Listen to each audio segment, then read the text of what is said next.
Hello there, I'm Big Alias. Check it out, I'm talking to you right now. How's it going, everyone? My partner and I, we had, here's the thing, right? So we're parents. We're also like, you know, I'm working and my partner's a full-time mom, and there's like all of this stuff that we have to do. So we have a major burps in the morning, but we do date night on Saturday. So we'll either get takeaway, or we'll get like this, it's so late, but like this like ready meal takeaway, and I cook it, and like we have it, and we sit, and we have poppadoms, and we have curry, and onion bhajis and all that, and we watch a movie. And this weekend we watched Saltburn, because everyone's been talking about it. Everyone's been talking my ear off about this Saltburn movie. Murder on the Dance Floor is back in the charts, a very mid song. You know, sometimes when a song like Running Up That Hill, you know, gets back into the charts, it's like awesome, because it's a great song. Murder on the Dance Floor is very mid, but you know, it is what it is.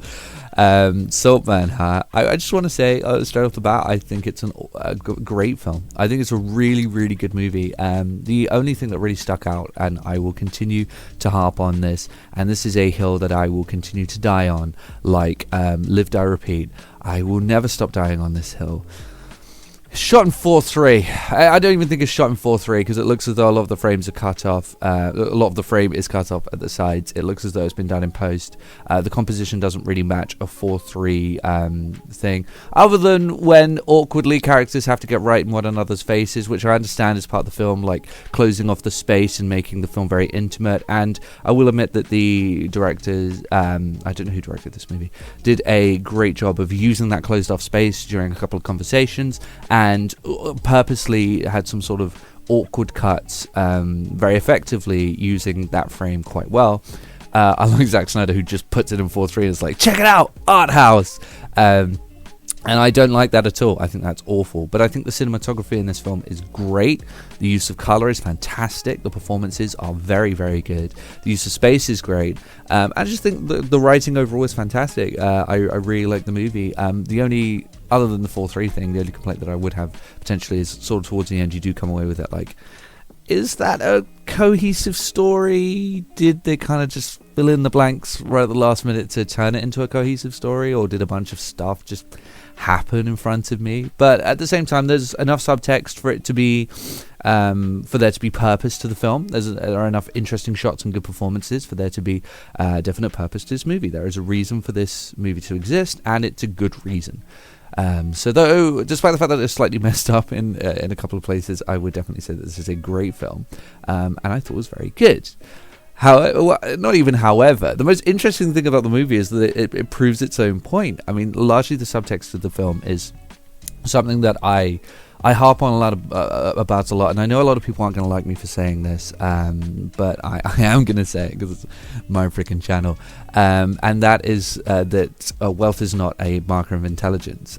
It just isn't. For some reason, we live in a society where like everything is antiquated, and the very notion of the society that we live in is like this big ball of like antiquated notions that if you do well in this society, that you're good and that you're intelligent, because intelligence is a mark of good and an offshoot of good, and good is an offshoot of like doing well in this society. So like you make money, that must mean you're intelligent. And this film, a lot like Parasite, it feels like sort of the British version of Parasite,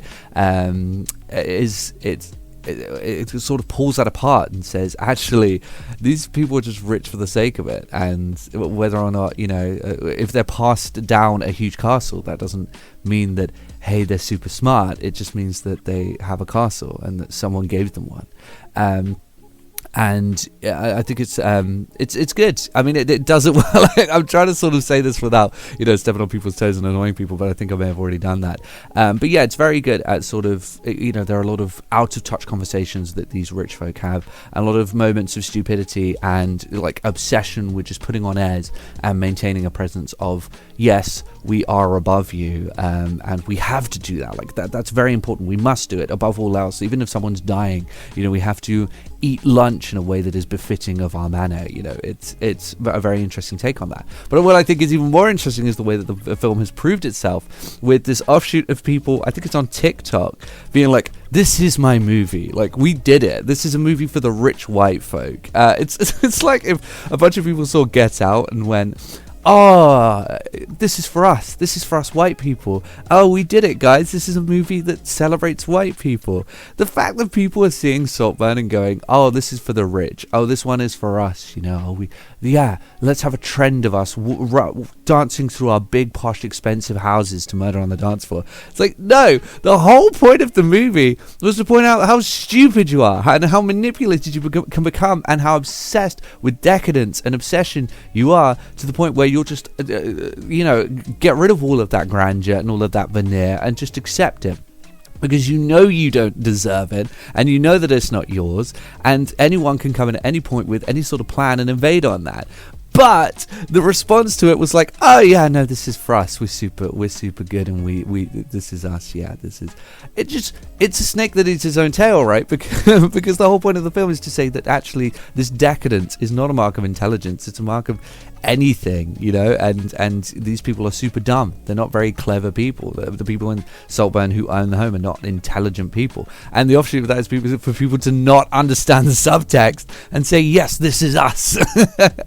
And to be so unintelligent as to go, oh yeah, no, this is us. It's just proving the point of the film, and I think that's very clever. And I don't know if the director intended for this to happen afterwards, and whether they made it such a relatable piece in order for this to happen and to elicit this response or not. But it happened. All of these responses saying, this is our movie, are so unintelligent, thus proving that it's accurate. The film is accurate, and all of these rich folk who are making, these TikToks where they're like, oh, this is my big expensive house, are so unintelligent that they don't understand the subtext of the film that they're referencing.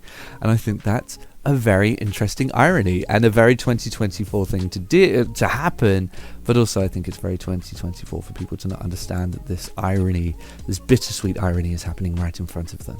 I think it's great. So yeah, I think it's definitely worth talking about as well. I guess I'll see everyone later. Why not?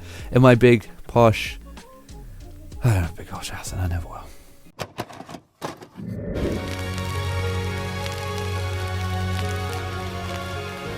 The PlayStation's only $149, and you can also get leading titles.